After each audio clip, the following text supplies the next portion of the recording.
Hello Explorers and welcome to episode 62. In this episode we're going to go through some final predictions for the Acolyte and I'm joined by a very special guest.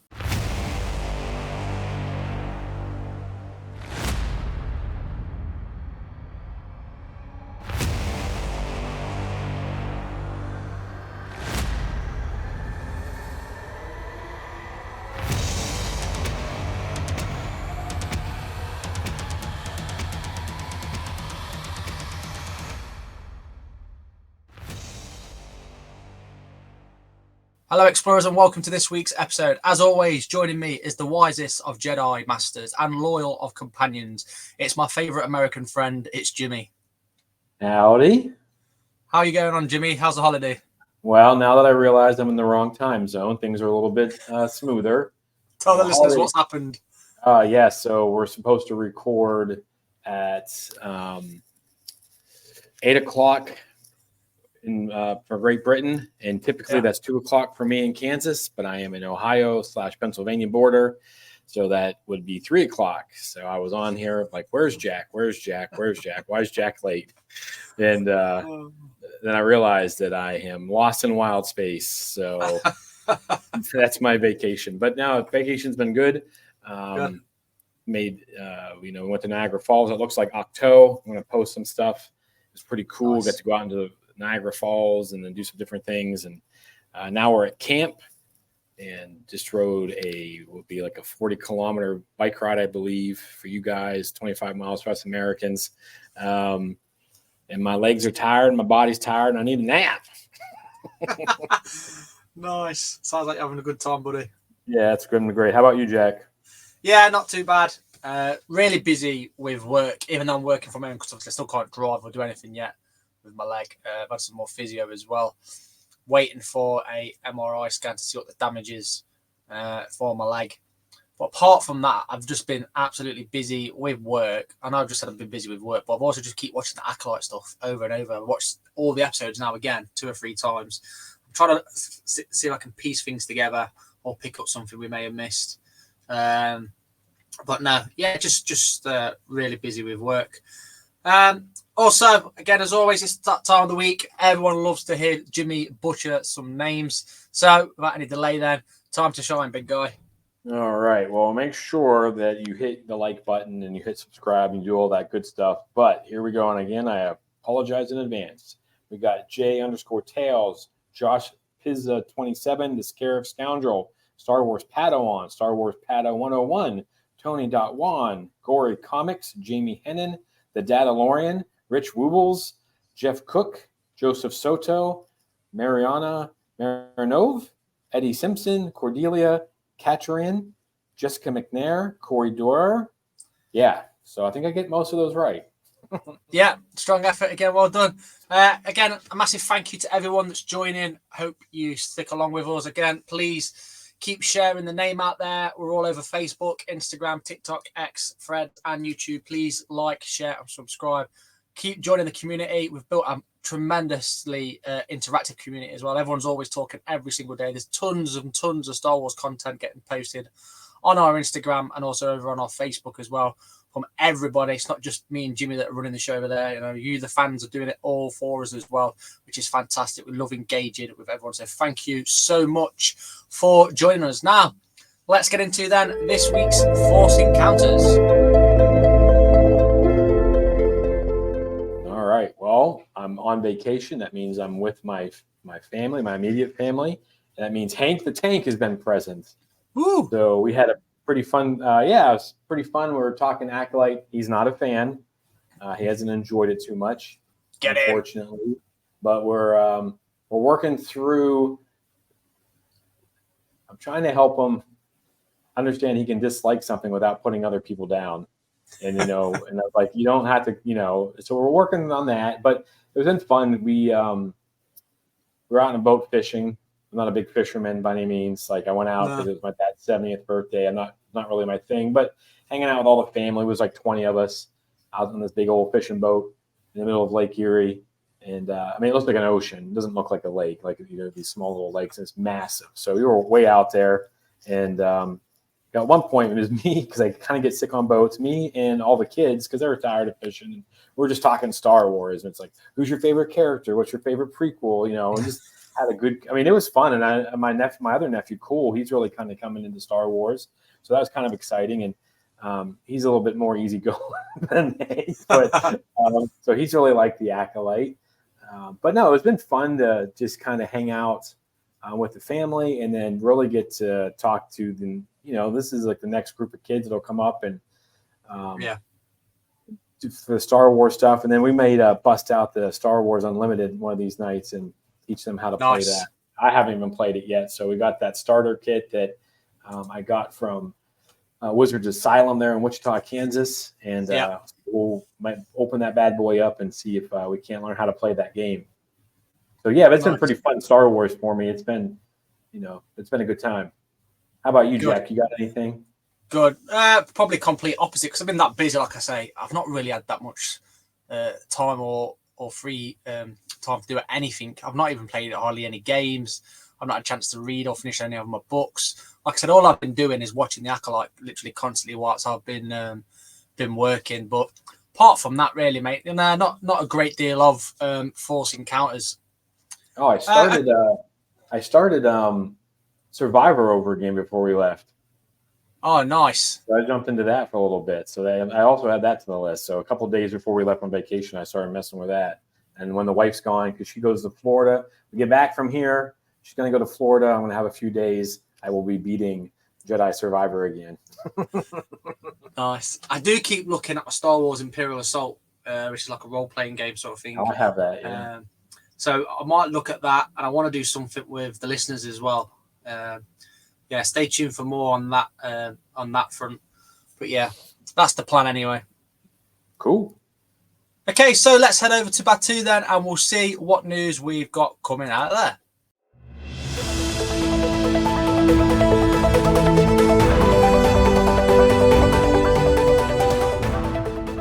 Okay, so sort of the same news really. Daisy Ridley says Star Wars, the new Jedi Order film, might start filming in 2025. She's still yet to read the script. We keep hearing about this. It's not really new news to a degree. But again, it just seems to crop up, doesn't it, Jimmy, every so often? I've heard a rumor that it may start as early as January. So, and of course, there's been some stuff up on Pinewood Studios, right? Didn't they just put up some? That's right. So, but I'm not. A little birdie may have told me that they. Okay. So, but we'll see. We'll see what happens. I believe it when I see it. Yeah, same.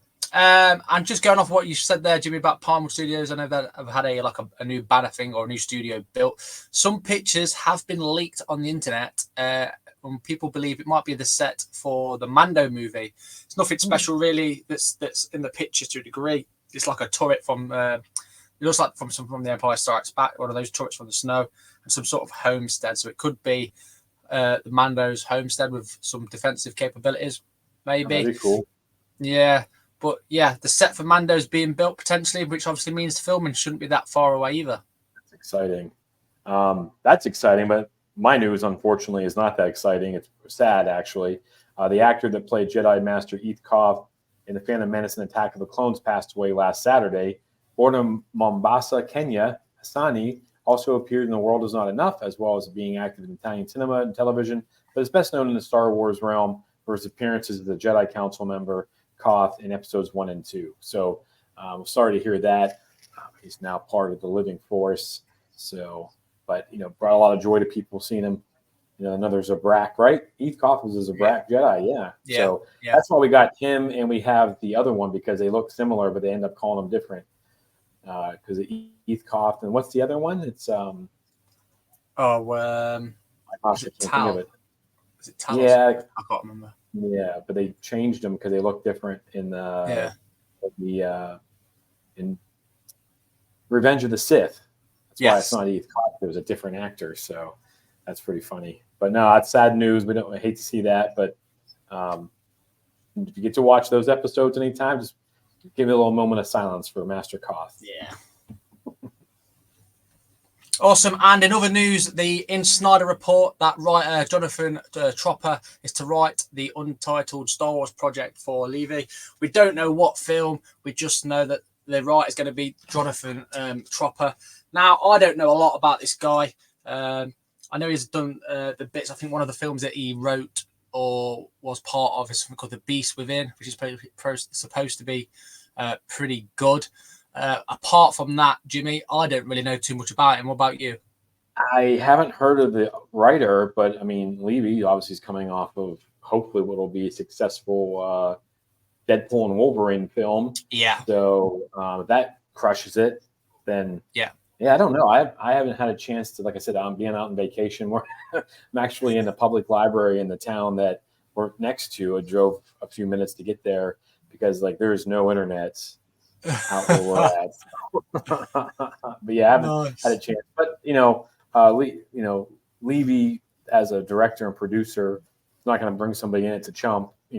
Have somebody that you trust and has some good, has good movies under his belt. It'll be exciting to see what they do with it.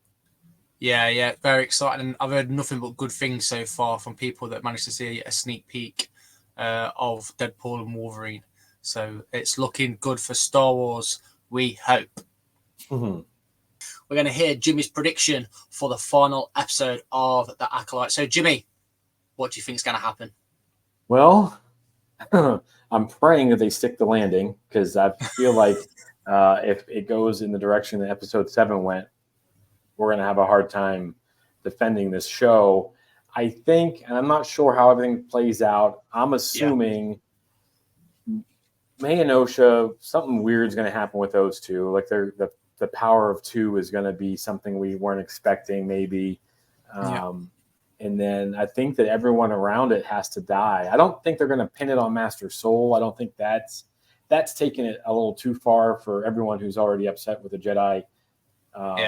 Whether being portrayed, because it did look bad. I think episode 7 made them look almost incompetent, and like they couldn't handle the situation. Like things got away from them a little bit. And again, I've only got a chance to watch that once, and it was really late at night, so I'm not going to sit there and hate on it too much. But my theory is going to be that they're going to have this big fight. Chimera is going to lay waste to just about everybody.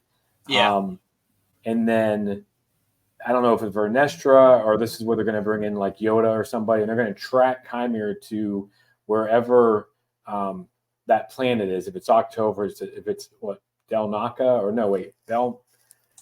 That's it. Yeah, the planet from the Plagueis book where Plagueis in. And I think they're going to go in there, and they're going to go in there, and they're going to find Chimera just laid out, like dead. And then they're going to flash away from it, and you'll either see Plagueis or you'll see Tenebris in the shadows just kind of slip back into the shadow and be like, or maybe both of them. Maybe this is where, Tenebris finds Plagueis, and they team up and take out Chimera, and that kind of starts that whole transition and kind of ties into that book a little bit, just wild predictions like that. I don't sit there and think about it a whole lot, but I do think that because they said that we're going to see more. Leslie Headland has said we're going to see more than one Sith, right? And we know that I can't think of the actor's name right now, but we know that he's part of it, and we haven't seen him yet. So I'm thinking that's either Tenebris or Plagueis. And I do think that I don't think we're going to see them like in action. I don't think. I do think we'll see them in the shadows after they like the Jedi. Like, all right, so there's no Sith. There's no evidence that he really was a Sith. Because he says you'd call me a Sith, but I don't think he is one. And then there's always a chance too that he's the first Knight of Ren, and they avoid it that way as well. So, but I would think that people would be happier if we got to see a bit or a Mune species with a big long head and all that stuff. I think that would be a pretty cool way to wrap things up and kind of tie into the Plagueis book. And if they wanted to make it, because Leslie Headland has said she has it mapped out for 2 more seasons, but they don't stick this landing. A lot of people that have been positive and supporting the show, myself included, I was a little disappointed after what I saw on in episode 7. But again, I'd like to leave my judgment until it's all finished, because you never know. Like this next episode could just it could just be the best thing we've ever seen in Star Wars. Like the fight scene in Episode 5, like that's one of the best lightsaber battles we've seen, right? And we'll debate that very soon. But so yeah, we'll see. It's exciting. I'm curious to see what our guests for today say, and but yeah, that's kind of where I'm at. I think this could go one of two ways, but I don't think it's getting pinned on Soul. I do think that they're all going to die. Something weird's going to happen with May and Osha. I mean, they basically said they're the same person. Yeah. So that's kind of weird. But yeah, I mean, who knows though? I mean, the only thing I was guessed right on so far is that Chimera was the stranger. So yeah, we'll see. In the double-bladed saber thing. But other than that, which is absolutely awesome. So I love that design. I absolutely love that design. Well, thank you for joining us, Jimmy. We'll let you get back to your holiday. Have a good one. Yeah. You too. Before you go, a special quote. Go for it. Let me think. What do I have spoken. I'll see you guys next week. Enjoy the rest of the show. Okay, so joining me today on Explore the Force is a Star Wars fan renowned throughout the galaxy as he puts together some cracking events for fans across the world. A person who has more connections than the Hutt Cartel and the Crimson Dawn. Ladies and gentlemen, it's Spencer. Hey, Jack. How are you, sir? I'm very well, thank you. How are you? I'm doing very well, mate, and thank you for that wonderful introduction. More connections than the Hutt Cartel. I don't know about that one, but I appreciate it. Nice, good. Well, thank you very much for coming on the show. Again, super appreciate you taking the time out. For those that don't know who you are, Spencer, just again, introduce yourself, who you are, where you're from, and how your connections work, if you like, in the Star Wars universe. Sure. So my name is Spencer Jawitz. I am one of the co-owners and lead administrators of the Virtual Cantina Network, which hosts the world's largest Star Wars celebration fan page with close to 69,000 members worldwide, which is absolutely incredible. I guess that's my into the fandom, but I've been a fan since I can't even remember. I mean, my earliest memory of Star Wars is going to actually see Empire in 1980. I was 4 years old, or just under 4 years old, and I remember that because I had traumatic experience during the actual movie. So that's how I remember that. But Star Wars is pretty much my life, and I'm glad that I'm able to live it out loud. And I would say the renaissance of the geekdom, at this particular time. Yeah. Yeah, awesome. If they're trying to find you on the socials and that, then Spencer, what's your tag, mate? Yeah, so you can find me at the Virtual Cantina. You can go to virtual.cantina network on Instagram. If you go to Facebook, type in Virtual Cantina Network, and you'll look for the Star Wars Celebration Japan 2025 Facebook group. There's other Celebration fan groups out there, and they're all fantastic, but look for the one that's like close to 69,000 members. You can find me on there. We're on Twitter. We're on Hive. We're on every name of social media because people are jumping left and right, and we made sure that we were on there. Also, you can find us in the Virtual Cantina Network at youtube.com/@Virtual Cantina Network. You can find me all on there, and you can link up to my personal socials from there as well. Awesome. Thank you very much for that. I highly recommend people join this group, especially if you're going to Japan. And also if you're not, because it also give you live updates and any updates and shenanigans that are going on that you might be able to catch online as well. I'm not just saying that because we've got Spencer on the show. I've been following Spencer for approximately 3 or 4 years, I think it is, off the top of my head. And also through Tony, because when I was going to Star Wars Celebration, probably like a lot of people that are listening, I had no clue what to expect. So I was looking for tips, accommodation tips, everything. Obviously, this next celebration is going to be in Japan, so a completely different country. So again, look on there. Like Spencer said, over 60,000 people are on this page, and it's worldwide. It's not just Brits and Americans. There's Japanese on there. There's Bulgarians on there. Everyone pretty much around the world. So I'm sure as well, if you're going alone, you might be able to hook up with people off that page if that's what you want to do. Again, if you're going solo and you want to meet people, and like Spencer's already alluded to, okay, he does run events and do celebration parties, which you definitely need to be getting to as well. I know you've got a event coming up as well in the States, haven't you, Spencer? Yes. So at the end of this month, actually, starting on 29 July, we have starting our second annual virtual Cantina family vacation, which is going to be in California this year. Our first one we had was actually during COVID in 2021. We actually went to Florida for 3 days and overtook the parks, about 60 members of us. But this time we're doing an entire tour of California, starting out in Los Angeles, heading to Anaheim, and then taking a bus up to San Francisco with meet and greets at every stop. We have over 30 Star Wars, I would say, actors and crew members meeting up with us at various stops. A stop at Disneyland, obviously, because we have to go. And we're ending it with a family portrait at the Yoda Fountain in San Francisco. So it's going to be absolutely incredible. There's about 100 of us on the trip, but people are going to join us at various stops, which will be pretty awesome. Awesome. And if people want to join you and get on that trip, Spencer, how can they get the details? How much are the tickets? Where do they need to go to, buddy?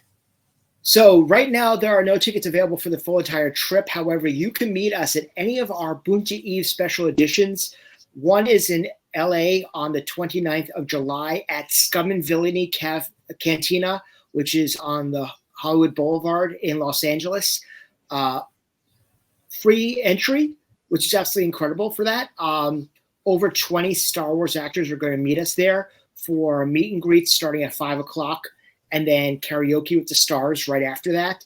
On the 30th of July, we are back at Big's Bar and Grill in Fullerton, which is just outside of Anaheim. That's where actually we had our event for Celebration 2022. And we're going to have about close to 10 original trilogy and prequel actors and crew joining us there. That's free as well. We'll be at Disneyland on Wednesday, and we're going to have a great Saber meetup, private for us, being hosted by the Galaxy's Edge Discord group. So thanks to them at 7:30 p.m. And then on the 1st, we'll be at Ireland's 32, which is a pub in San Francisco, where we're going to have dignitaries from ILM and Skywalker Sound meeting us there for another meet and greet.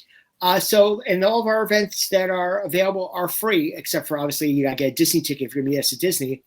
But come and meet us up there. Come have a blue milk at any stop. There will be some charges for autographs and selfies with any of the stars, but it's free entry to come in. So if you're in the greater Southern California or Northern California area at the end of this month, come join us. We'd love to see you. Awesome. If you're a massive Star Wars fan, this is an event you've got to get to for sure. Again, all the details, anything like that, if you are interested, especially with the Virtual Cantina Network group, as well as the Star Wars Celebration fan page, we'll put them all in the description below. Again, just feel free to reach out to any of us if you need any more details. That event, like Spencer said, is towards the end of this month. So please look out for details on that and make sure if any of the explorers are going or anyone's going, please get lots of pictures and videos and share them all over social media. Thanks for that, Spencer. My pleasure. So, like I mentioned, more connections than the Hook Cartel and Crimson Dawn. And that's why. Okay. First questions we always ask any visitor on the show, Spencer. What's your favourite film? What's your favourite Star Wars film, buddy? I had to say Empire Strikes Back. I'm an OT kid. First and foremost, my first memory of Star Wars is actually being in the theater. And as I alluded earlier, I had a traumatic experience because in the opening sequence, when Chewbacca is welding the Falcon, I thought he was going to electrocute himself. So I started crying. So my father, took me out of the cinema, and he was quite upset with me. And I was like, something, that's how I remember my first experience of Star Wars. And I remember it. Like, I was about 4 years old. I still remember that scenario. But I've always been a fan. And to me, that ending is unlike anything you ever see in cinematic history up until that point. And to me, as I would say more learned in filmmaking and storytelling, etc., it was a game changer. And to me, I love the controversy. I love controversial situations, really, if you will. I've been known to say, honestly, if you look at all three trilogies, I'm a fan of the second movie of every trilogy. Okay, nice. And I like the controversy of all three. Yeah. Nice. Like that. Obviously, we've been blessed with lots of Star Wars live action shows like your Ahsoka, Obi-Wan Kenobi, which you're wearing there, obviously, the Acolyte. Of all the live action shows that we've had so far, Spencer, is there any in particular that's your favourite? I mean, I love Mandalorian. Don't get me wrong. Obviously, I prefer season 1 over every other season. I mean, but doesn't mean I don't enjoy it. I would probably say my favorite show is Andor. Out of all the Disney Plus eras, I've been waiting for an adult-themed Star Wars show. Dirty, gritty, no BS type of, not kiddie-esque, like something that was going to challenge us as adults, not just a kid's property. And Andor delivered in spades. Yeah, massively. I think Andor's probably my favourite one as well, buddy. Rogue One's definitely up there with my favourite Star Wars films as well. With Rogue One and probably Phantom Menace, being as I was a prequel kid. Next question then, Spencer, character-wise then. Is Chewbacca your favourite character since you're so emotionally attached? No, I'm actually going to say that, and I said this I was on the live stage at Celebration London, and they actually asked me this question as well, and it was actually kind of controversial then. My favorite character is actually Kylo Ren. Oh, okay. I think, honestly, his arc is the most intriguing of all Star Wars characters, because you walked in and it was a flawed villain. He wasn't just a villain like Vader was when he walked in New Hope. You were talking about someone who had internal issues and had, a history of mental illness, and a very relatable character of trying to figure out where his place was in the universe. And I'm like, okay, I can relate to that character. It kind of humanized Star Wars a little bit for me. So I would honestly say that, I mean, obviously my original trilogy, Han Solo was, my go-to. But I think character-wise, Kylo Ren, to me, was the best character. Nice. Adam Driver's incredibly talented actor. Oh, he killed it. He killed it. And also, I have to say is that his performance in Last Jedi was impeccable. Yeah, totally agree. Kylo Ren, I think, is the first one that we've had on the show with all the guests and that, buddy. So, yeah, appreciate that. Thank you very much. Sure. And obviously, we've got to talk about it. It's controversial at the minute, the Acolyte. What's your thoughts and opinions on the Acolyte, Spencer? 2 enthusiastic thumbs up. I am loving it for various reasons. First and foremost, there's no Skywalkers. I am done with the Skywalker saga. I'm sorry. I was excited. I was like, great, no more Skywalkers at the Rise. Just kidding. But honestly, I'm loving, the certain point of view, or the one word that actually comes to mind, they finally said it.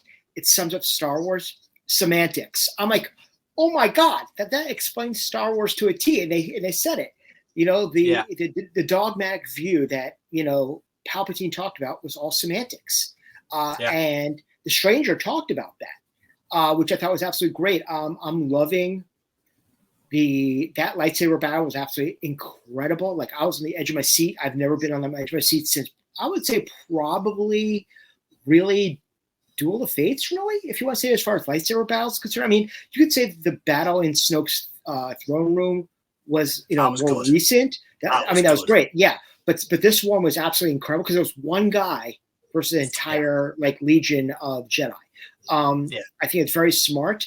I'm loving seeing that people who were like poo-pooing it kind of like initially, and then you have that the last 2 episodes are like, okay, now I get it. I'm like, yeah.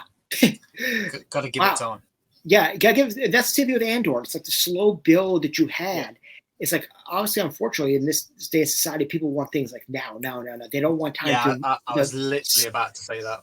They don't want time to simmer stuff. And Andor had that slow build. So once you got to the battle, the uprising that they had,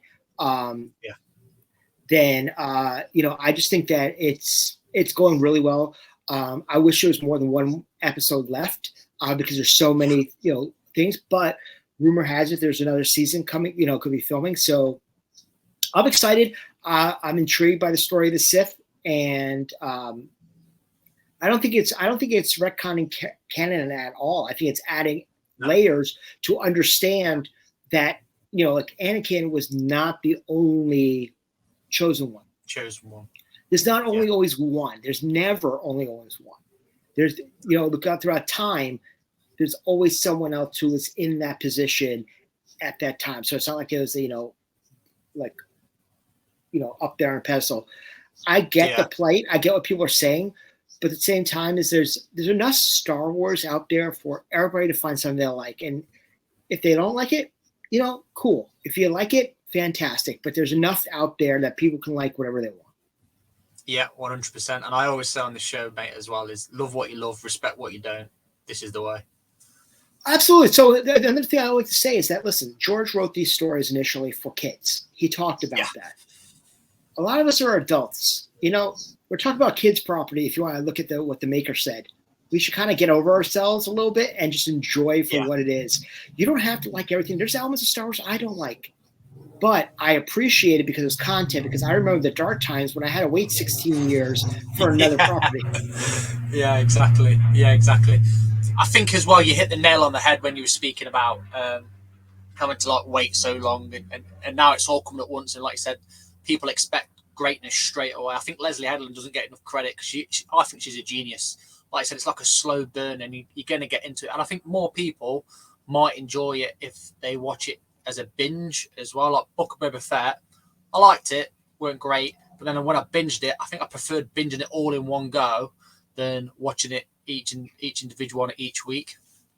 Yeah, I mean, it's kind of interesting in that capacity, because if you look at serials from when we were growing up, it was week to week to week. And honestly, if we all binged it, which I kind of blame the binge society on Netflix, because they would put up, series all at once. Like Cobra Kai comes out, I watch it all day one because I can't stop.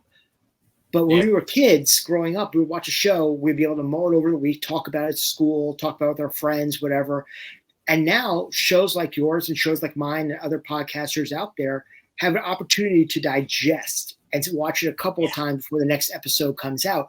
I kind of like that a little bit more because it gives us a little bit more insight, as opposed to, oh my God, it gives us something to look forward to. Otherwise, it's just like, you want to watch the next episode? Click.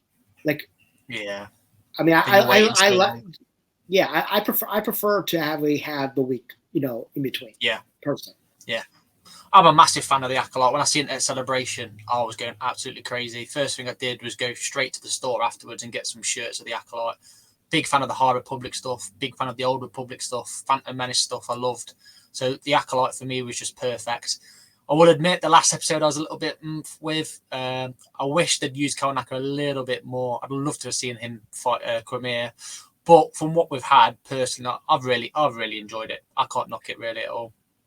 I mean, I looked at it as like we saw earlier in episode 3, we saw Osha's point of view.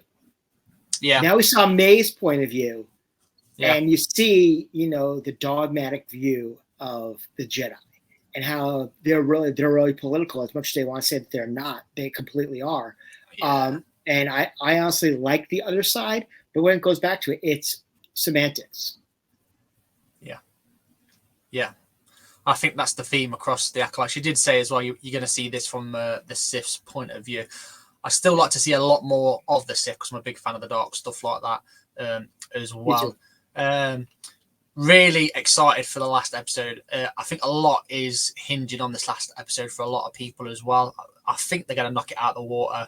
Predictions wise, Jimmy's already recorded his prediction that you'll hear when you listen back to this as well, Spencer. But in essence, it's the same prediction as mine. Theoretically, is we think Tenebrous and Plagueis are going to make an appearance at the end potentially.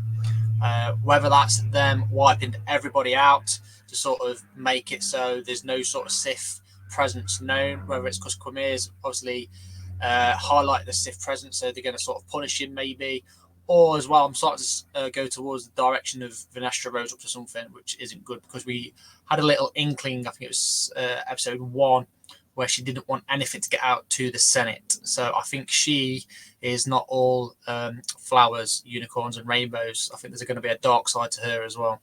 I don't know whether or not there's going to be a dark side to her, because obviously if you are a fan of the High Republic, you've been following her storyline since she was a youngling. in the High Republic books. I don't think they would have invested so much to have at the end having her as a Grandmaster and then all of a sudden turn to the dark side. But Leslie did say there was a reason why Kylo Ren's theme did show up in the episodes with Kamir when he was a stranger. And my honest opinion is this. You saw the whip marks on his back. Who has a lightsaber whip? Venestra. I think Venestra was his master, but this is my thing. If you remember in The Last Jedi, Luke was looking over Ben while he was sleeping and saw the dark side in him and almost killed Ben because he didn't want the dark side to come back. Yeah. I think they're drawing the parallel there. I think it's the same scenario that Venestra felt the presence of the dark side in Kamir. Yeah. And was going to pull what Luke was going to do to Ben, but Luke couldn't pull the trigger. Venestra tried to pull the trigger, and that's where you're going to get the lightsaber marks on the back.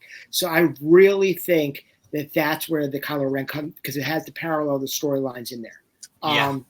That's where I think in there. As far as Plagueis is concerned, you see, here's the thing about Star Wars, especially in, I want to call it like, maybe the Filoniverse or in Star Wars today. They like to go for the low-hanging fruit.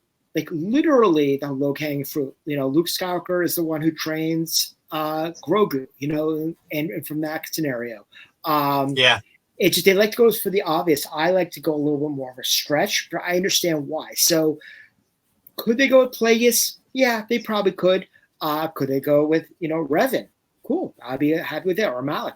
I don't know. I mean, honestly, I'm open for whatever at this particular time. I just want to see. I'm excited what's going on, overall, and I don't want to think too much about it, because the one thing I was excited about with this series was not necessarily having any premonition or expectations, because every other story has been within things that we know, and I was excited for something we didn't know. I mean, I think the same sort of capacity was all we knew about Rogue One was this is about Death Star plans. That's it. We didn't know if Tarkin was going to show up. We didn't know if Vader was going to show up. We didn't know who was going to show up. All we knew is that this was about the Dark Star plans. So I'm excited about the fact that we're finding out stuff, for the first time, really. It's brand new, and it's in the Star Wars universe. So I'm loving that. Yeah, no, totally agree. Well, thank you for that again for the predictions for the final episode of The Acolyte. We've already sort of touched on your part, obviously, in the Star Wars universe, Spencer, but just let us know what it's like having to host or set up one of these massive events. Like, what's the legwork, if you like? What's the stuff behind the scenes people don't tend to see? So it's a lot of work, especially figuring out, first and foremost, when, like, for example, if we're doing this event that we're doing, we have no anchor, like a celebration. Yeah. Like we, now are known for having the pre-party, the Bunta Eve, if you will, of Star Wars Celebration. Without fail, the night before Celebration, we're going to be one of the events that you go to. But this event that we're doing is not anchored to anything. It's our own autonomous event, which is why we call it Bunta Eve Special Edition, because it's not Bunta Eve proper. So it's really figuring out when it's going to be, where it's going to be, then finding the venue, figuring out what sort of, first and foremost, we always do our All Drawn Idol karaoke competition. So we need to have a karaoke DJ. And then what we want to fill it out with, from there. I mean, I look at our event, every one of our events has been different since we first started doing them in Orlando 2017. And it's become bigger and bigger and bigger. And I look at our London event as like the echelon of what we could do, because not only do we rent a location in Canary Wharf, but we had 18 signers. We had karaoke and DJing by Europe's very own DJ Level Up Leroy, who's awesome if you've ever seen Leroy. He was on the show not long ago. We had an acoustic set done by Blues Harvest, who is a staple over in Europe as well. We've had some great signers. We had podcasters, like we had people from saw Blob of the Hut based out of Ireland, as well as Fantha Tracks there as well, doing some live podcasting. So we really had 3 floors to ourselves and had programming all day, and it sold out in a day and a half. Like before we announced anybody, we sold out in London. So to me, that shows what the reach that we have. And I look at that as, wow, we pulled that off in a country that was not ours, in a location that we weren't noticed about, that I literally was doing, FaceTimes on my phone or on Facebook or anything on Zoom, or, just with the people at the location, just to figure out a floor plan of, how to do it, as opposed to me visiting. I didn't physically go into the location until days before the event.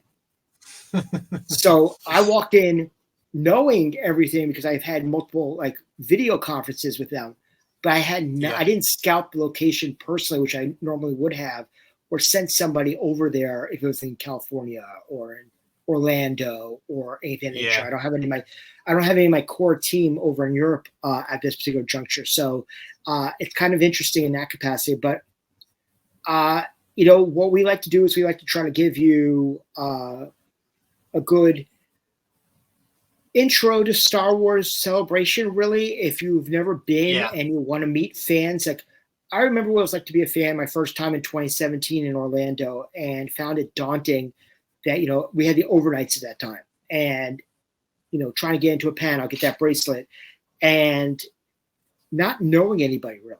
So I'm online and I'm not talking to anybody, and I'm exhausted. It's 3 o'clock in the morning.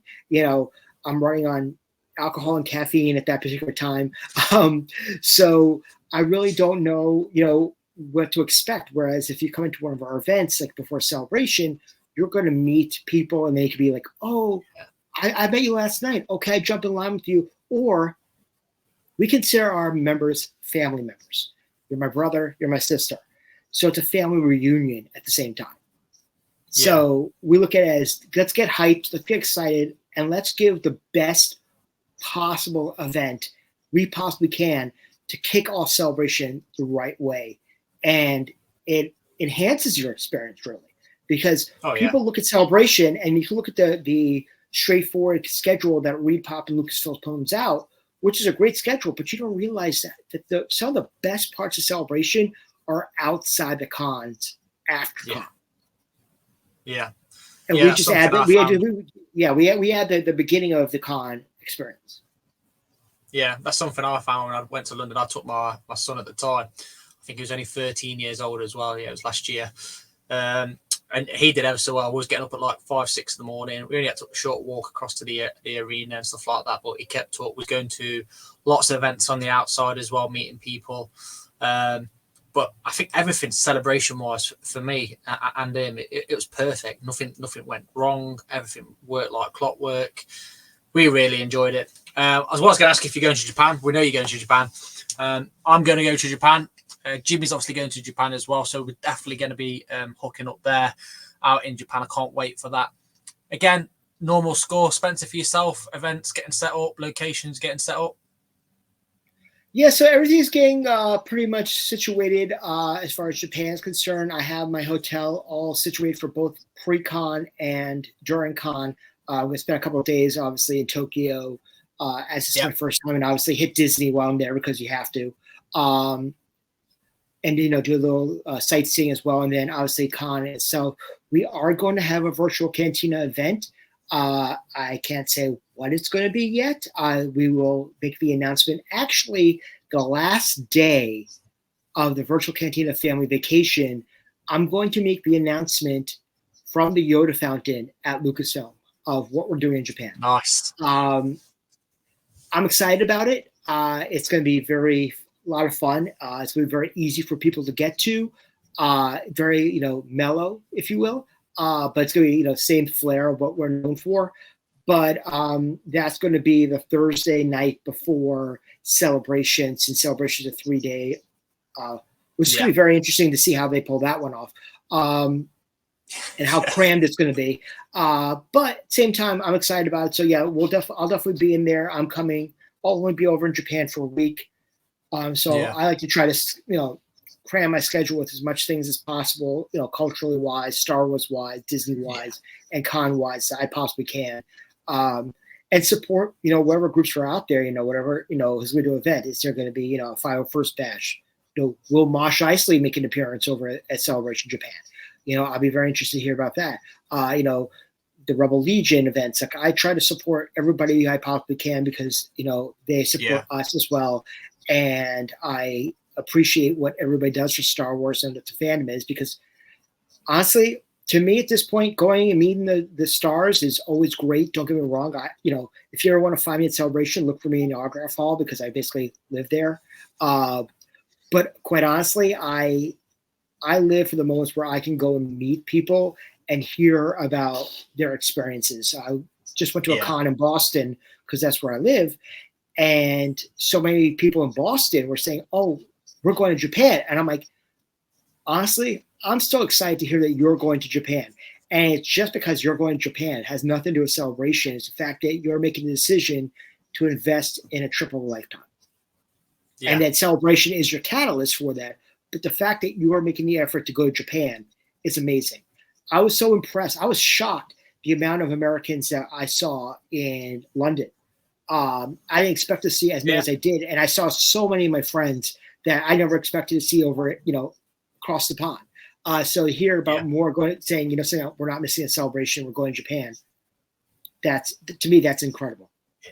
It's huge. And I've heard from a little birdie as well. I don't think Star Wars expected this many tickets to go as fast or this many people to be going to Japan.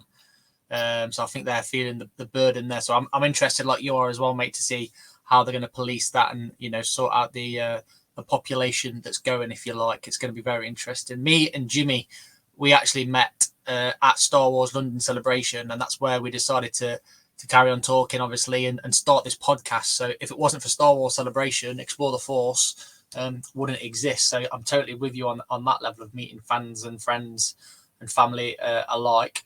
Like I mentioned at the start of the podcast, Tony Roos, I know, is a good friend of yours as well. Yeah. I was speaking to him a lot before London, and I accidentally bumped into him at the Funko booth, which again, it was like, it was crazy. It happened within minutes because he was running somewhere, I was running somewhere as well because it's the start of the day. But yeah, I love meeting people all the time. Like you mentioned, the events. I can't remember the pub that was out. I think it's called the Onslaught or something, or the Draw. I can't remember what it's called. But I'm part of the 401st UKG. We had all our events going on as well. And yeah, you're just meeting people all around the world. And some of the cosplays are fantastic. You hear people's stories. I absolutely love it, Spencer. I'm with you, buddy, on that. I can't wait for the cosplay in Japan. Like, honestly, it's been next level. But I remember watching Ahsoka with my wife. And my wife is a Star Wars fan, but she's not obviously to a level like I am. But she was watching it, and she's like, are they trying to subliminally tell you what to wear in Japan? Because the samurai aspects of Ahsoka, she's like, they're feeding into Celebration. I'm like, do you think this surprises me at all? No, it doesn't surprise me at all. Like if they didn't do it, I'd be surprised. But they're feeding into because they know what's coming up. They know that they know it's like, ooh, if we show a little bit of Japanese influence, it's going to show up as Celebration, and we want that.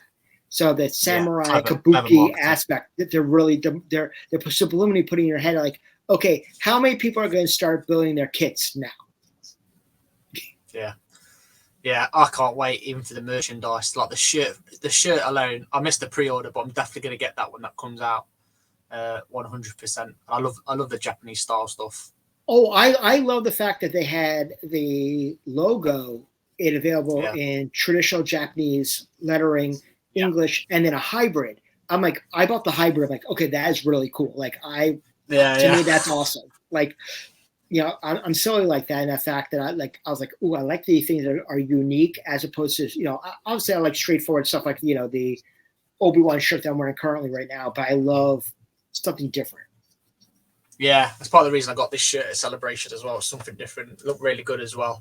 Like I said to you earlier, I've got an Acolyte shirt as well, just because I love the Acolyte when that was first obviously traded. You mentioned it as well about celebrations and that, Spencer. Correct me if I'm wrong. Did you say your first celebration that you went to was Orlando 2017? That was correct. So I didn't know about Celebration until the last London. So I think that was 2015, 2016. Yeah.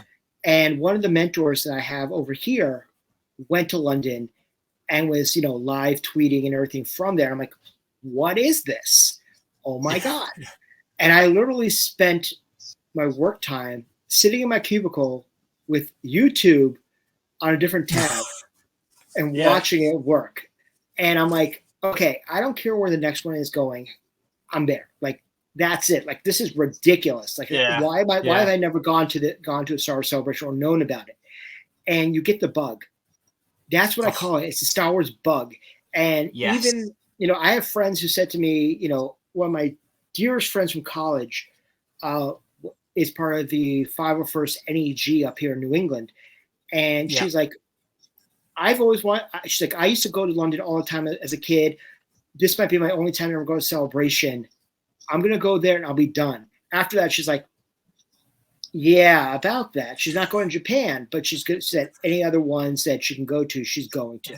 That happened to me as well. I mean, I even try to say that after Chicago, I was not going to go to another Celebration. I was like, I'm cool, like I'm done. And it was actually and I took a break from the group, and I actually found myself missing the community. And I'm like, yeah, that's just not going to happen again. I'm going. And then, I'm like, I'm not going to go to London. No, I really need to go for other reasons. No, I'm not going to Japan.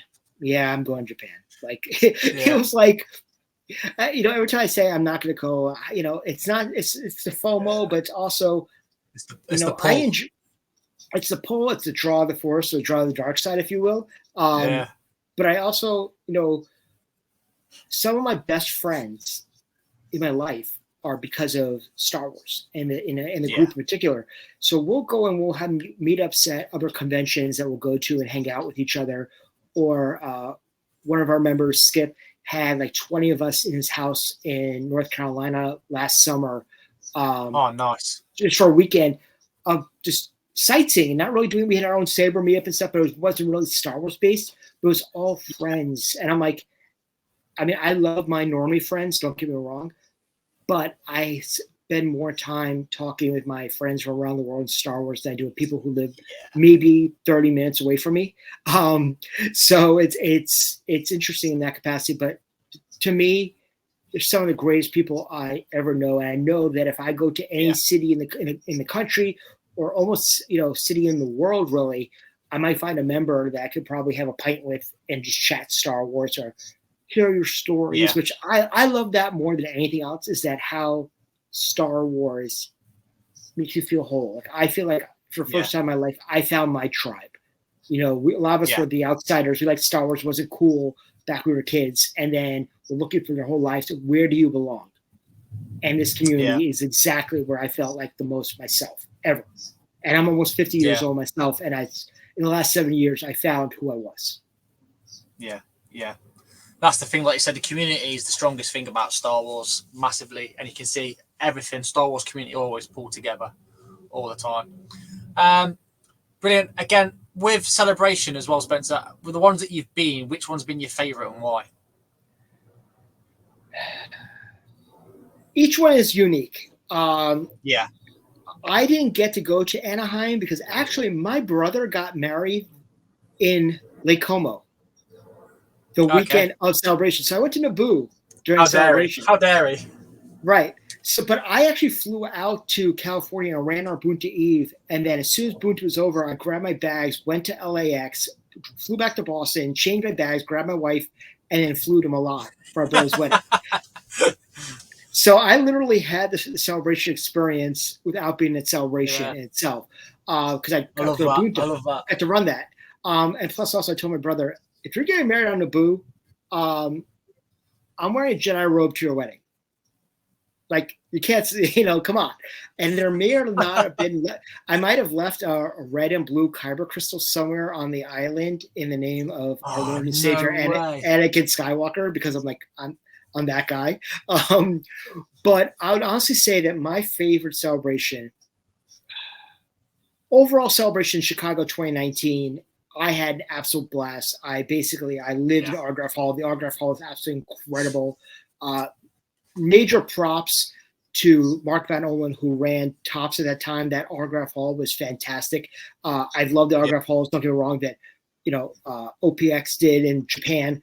London. That was a great call. But the hall, the way it ran in 2019 was absolutely incredible. The quality of the guests was incredible. I went to one panel there.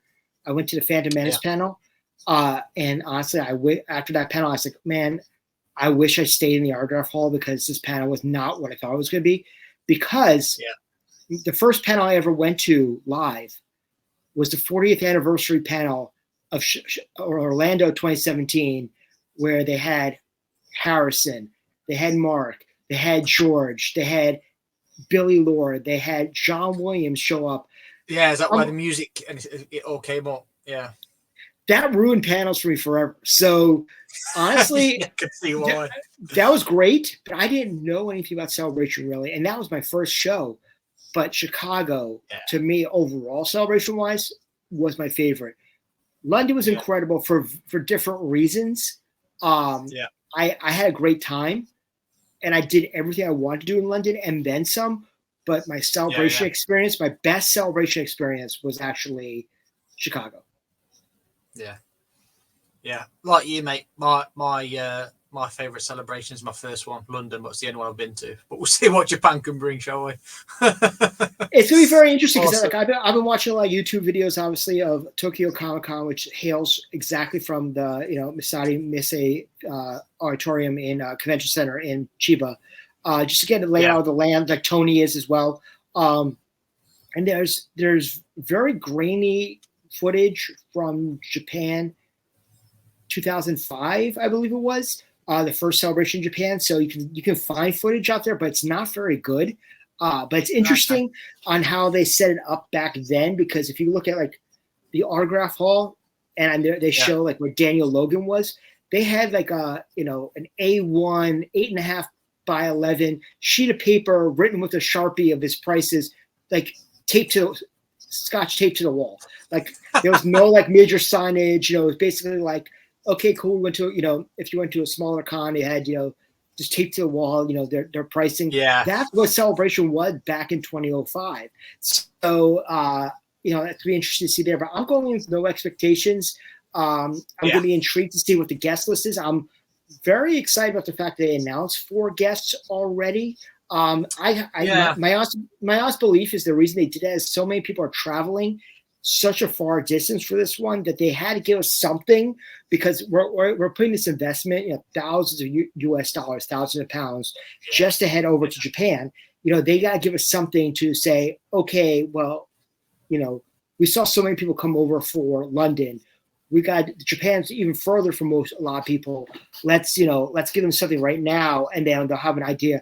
And honestly, we got our staple with Ashley, because you're never going to have Celebration without Ashley or Anthony, who was announced.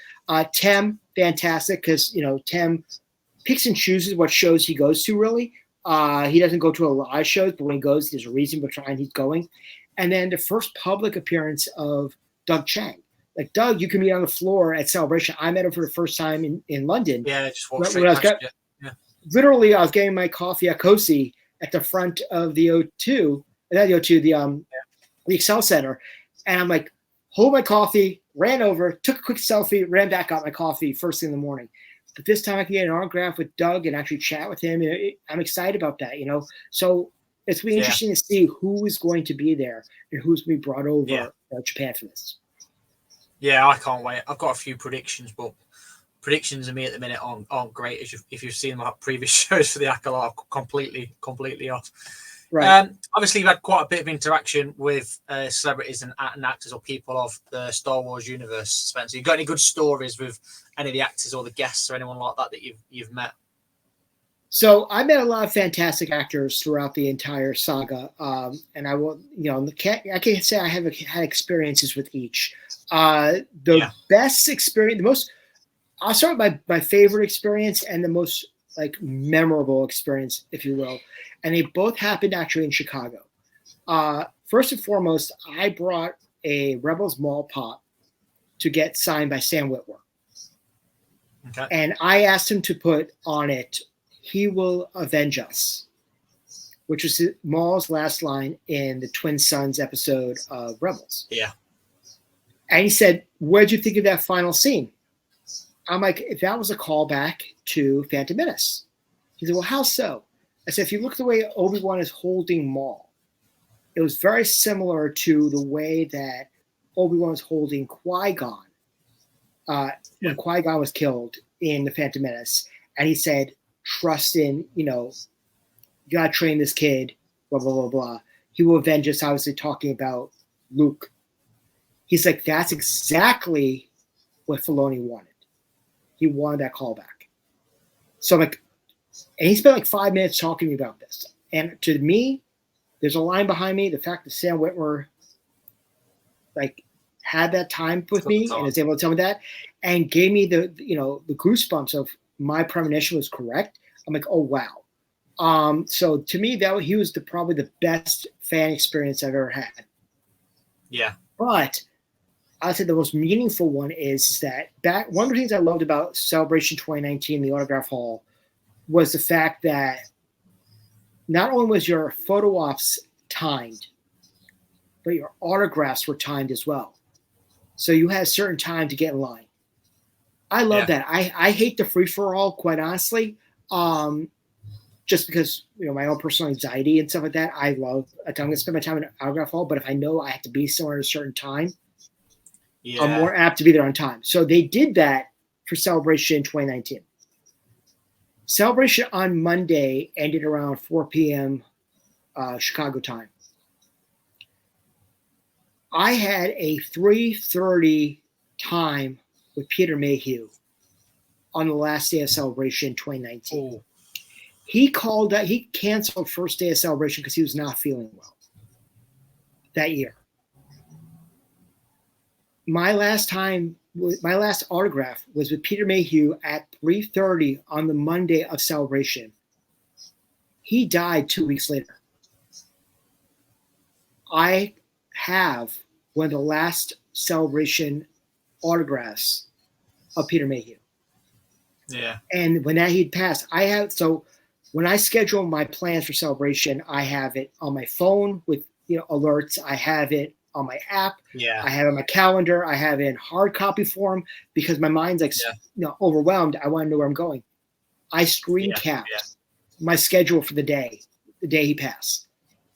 And I will always have, not only will I have my Funko signed by Peter, but I have my schedule knowing flat out this is probably one of the last ever Funkos signed by Peter Mayhew. Yeah. Yeah. And that's why I'll always tell people, if there's original trilogy people at a show, no matter what show they're at, get them now. Like, seriously, don't live in regret. This past week alone, 4 people from my childhood passed. None of them from Star Wars, but 4 celebrities of my childhood passed within the last week. And you never know. And unfortunately, the OT are at that age. So if you see a Billy D, you see an Ian, you see an Anthony, you see, I think back. Billy D's struggling now, isn't he? Well, his struggle, definitely saw him struggling in London, unfortunately. I was very sad, to see his state there. But I know he's doing a couple of shows. He's doing ICCC this year, which both Tony and I are going to in Nashville, Tennessee, which I'm very excited about. And I plan to get, Billy D there. But it doesn't matter if you've had one, get another. To me, it's like, get them while you can so you don't have the what if. Perfect example of somebody, not Star Wars, but Shannon Doherty. I love the Kevin Smith movies. I love Mallrats. And I wish I got she was at Rhode Island Comic-Con last year. And I'm like, well, I'll get her again. She passed this morning. So I'm like, I wish I was able to have that opportunity back then. So if there's anyone from the original trilogy right now and you're a fan of me, what's interesting about the autograph signings of this today is that rather than just getting, let's get, obviously, Mark, Anthony, Ian, Billy D, but people want every stormtrooper, every Jawa, every Imperial officer, every Ewok. Oh, yeah. Because they want composites now, or people from behind the scenes. If they did any little thing and their name is on the credits, they want a composite. Every person who designed an X-wing, every person who had something with the Razor Crest, they want those autographs. Your animation supervisor. We've had a lot of the old boys. We've had a lot of the old boys from the original Stormtroopers, because me being in the UKG, obviously we've got good contacts with a lot of the Stormtroopers. We've had like Alan Austin, Anthony Forrest. Oh God, my mind's just gone absolutely blank. Yeah, but we've had quite a few on the show. And they told me not that long ago that they were sort of ignored by Celebration, so they went to the pub. But I can't remember this pub that I went to, Consdraw or something. Oh, I know. Where the pub? I don't know. I know exactly, because we were looking at going booking there as well. But I know that Derek Lyons ran that event. That's it, Derek Lyons. That's the name for as well. I went down to visit him. Right. So Derek, I remember, ran that event with a lot of people from there. And honestly, I mean, yes, I understand what they're going from there. I can't speak to, what the situation was there. I mean, I was very excited. Obviously, a good friend of our group, and I'm sure yours, Sam Aline, was on the floor. I love Sam to death. And she's a great ambassador of Star Wars herself. But there's a whole slew of actors who are not part of Celebration. But events like what Derek did, events like we had like 18 European actors. I love that. Also Cantina 2. Let's give a shout out to Martin Keeler and his crew. Martin, such a gentleman and scholar. I love that one. Yeah, I love Martin. I love what him and Mark from ASH. I can't just call him Mark Hamilton. He's Mark from ASH because that's who he is. And they did a great job at hashtag Cantina 2. That night, that Cantina night. So again, took my lad, but we'd won tickets as well. We didn't leave our little booth upstairs. I didn't see any of the music or concert because I was in a booth just talking to all the old school actors that were there. I was talking to all the fans that are there, and I was seeing people like Brian Herring we bumped into. We sat and talked to Sean Crawford that I know pretty well from Celebration. We spoke for literally nearly all night, me and Sean Crawford and another lad from Canada. Pam Rose as well. I don't think she was there that night though. But no, Pam was actually at Punta. We spent so long there. Pam, since Celebration, a guy from Canada, big shout out to Rob McCauley, who's a listener, a close friend of mine. He used to do all like the looking after them all when they used to go to the Canadian expos and stuff like that. So he knew them all in advance. So he was just like, come over here, Jack, meet this. Come over here, Jack, meet her. And it's just absolutely crazy. Yeah, absolutely love those little events. Big fan of those. No, they were great. And honestly, like we talk, behind the scenes, like my crew and I, we had some incredible experiences, doing the boat tour down the Thames with the Rebel Legion. Yeah, I saw that. So we did that. Final First Bash is always a fun one to go to. That's a good one. Our event was we absolutely loved. But I have to say is that one thing we talk about a lot is the VIP party after Cantina. And we just literally sat at a booth, all of us around each other, having pints of proper, which I have to give props. You've probably been the next booth next to me, man. Probably because Sam Aline was sitting with us, we were up against the window to the back to the outside where they had the balcony where a lot of people were outside just smoking. Or whatever. Yeah, that's good. So if you saw Sam Aline was there, and probably right by you was the people from Resistance Broadcast, so like John Huey and Lacey Gillian. They were sitting with David Watley at that time right there. And, obviously Mark Vash was like running up and back and forth. But, having pints of proper, which I have to give you guys props, that was incredible. Like, I think I drank proper the entire week. It was awesome. But just us sitting there chatting and just having pints and just talking and listening to music. We still talk about that. No matter what song was playing, people were screaming One Way Out the entire time. Yeah. It didn't matter where. For that. Yeah. So I remember when Atomic Blonde was the DJ for that, for the after party. But, people were singing, dancing, and screaming One Way Out while they're dancing. It was like, this is incredible. Like some of the best memories I have from Celebration in London is the experiences me and the fans or whoever were at that party or at any event were actually just hanging out, shooting the crap with each other and just having a good time and not worrying about anything. Brilliant. It was just great. Wait. But the thing was, is funny is that Celebration is such a rush Like your adrenaline's going, because even with the time difference. Oh yeah. I literally, so we were at our final dinner for the group. We went out to dinner next to our hotel in Canary Wharf. And I think halfway through our final dinner, my face basically hit my plate. Like the adrenaline wore off. I knew I had a flight the next morning. I wasn't packed yet. I basically turned to one of my friends next to me and said, pulled out every quid I had in my wallet and said, like I said, I grew up in London, so to me, it's quid. Dropped it on the table and like, whatever's there is there on top of what I did. Just put it towards the meal. I'm not going to be able to use this, so I'm going to bed. Yeah. Great seeing you guys this past week.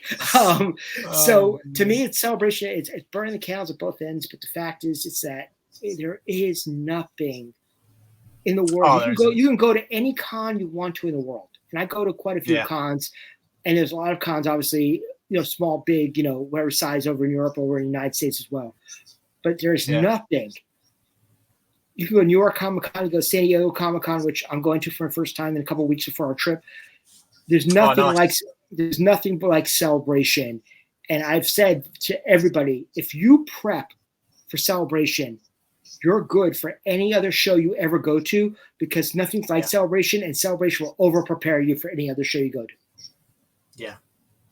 Yeah, 100%. Well, Spencer, we've had you for nearly an hour. I won't keep you any longer. Like I said, I know you're an extremely busy guy.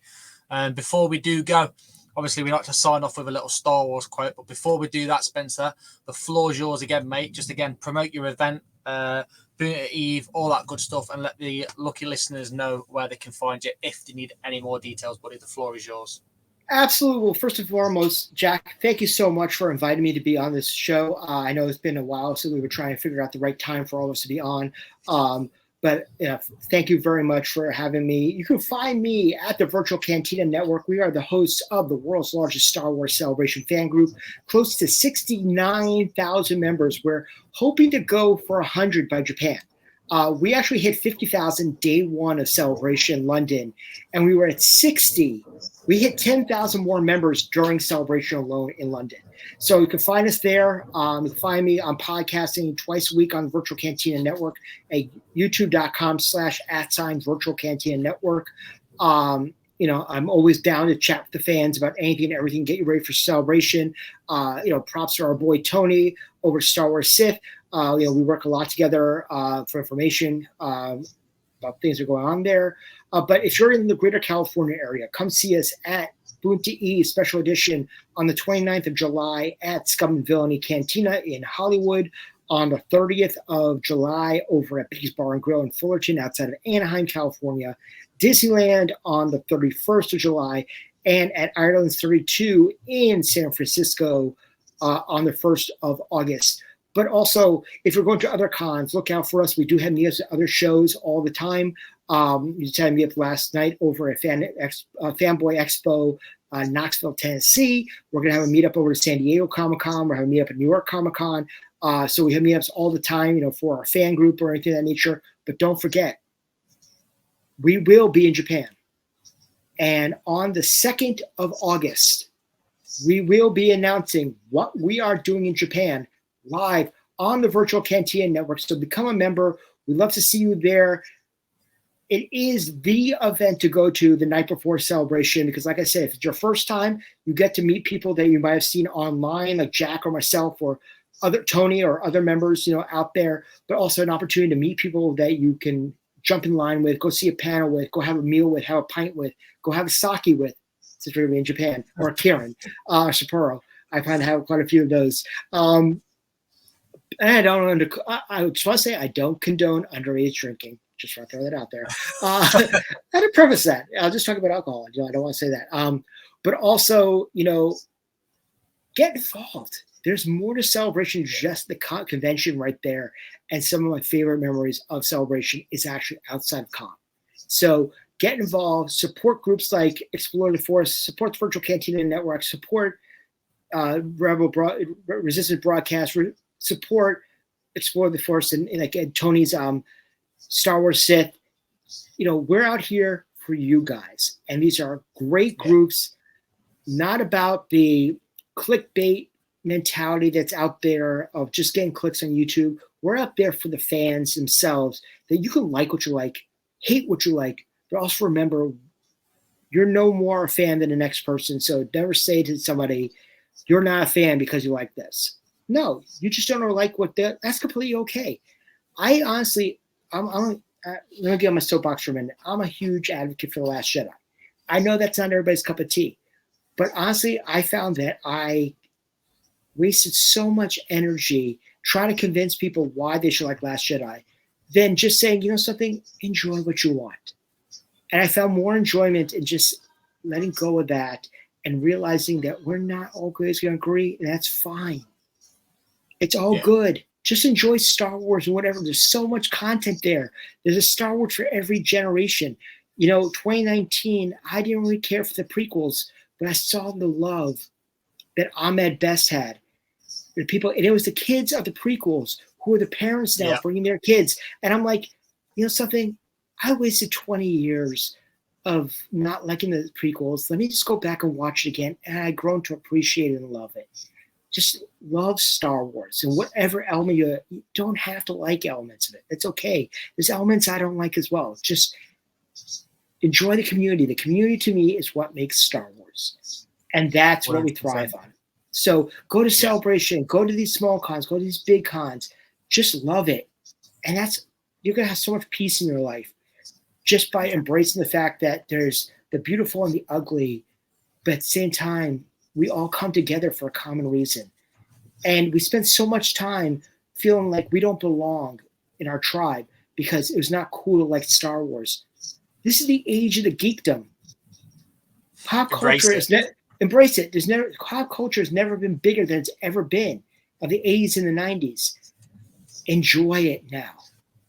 So love it. We'd love to see you at any of our events or anything you want to do. Come reach out to us. Watch one of our shows. Watch Explore the Force. And thank you once again, Jack, for having me on. I love talking about Star Wars and the fandom. And, it's been a long time coming, but I'm very excited. I hope to be back on the show and love to have you on our shows. 100%. Yeah, 100%. We'll get you back on because I'm desperate to hear as well how your event's gone at the end of this month. And obviously, when more details do get announced, buddy, more than welcome to jump on. We'll start spreading the love again, getting people prepared, like you said. People, if you want to be involved with the community, Explore the Force on Facebook. We're on Instagram, X, Twitter, and YouTube. Please like, share, and subscribe. Again, if you want to go see Spencer and the crew, Virtual Cantina Network, same thing, same socials. All the links, description, anything that you want to hear about or go to, we're going to whack them in the description below. So again, thank you so much, Spencer, for joining me today. Like I said earlier, if there's a quote you're going to quote now, mate, what have you got for us? Well, to quote what's popular in Star Wars today, for light and life. Beautiful. And for myself, I have spoken. See you next week, guys. Thank you very much. Cheers.